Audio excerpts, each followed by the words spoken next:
Be in no doubt that this is irrefutable testimony.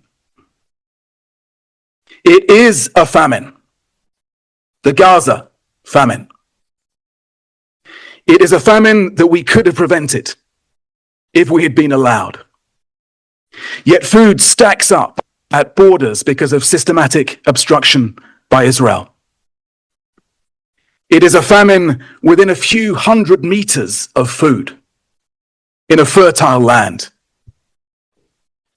It is a famine that hits the most vulnerable first, each with a name, each with a story, that strips people of dignity before it strips them of life.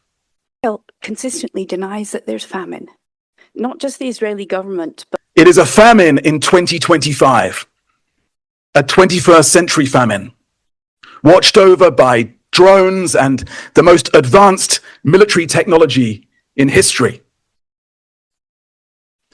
It is a famine openly promoted by some Israeli leaders as a weapon of war. It is a famine on all of our watch. Everyone owns this. The Gaza famine is the world's famine. It is a famine that asks, but what did you do?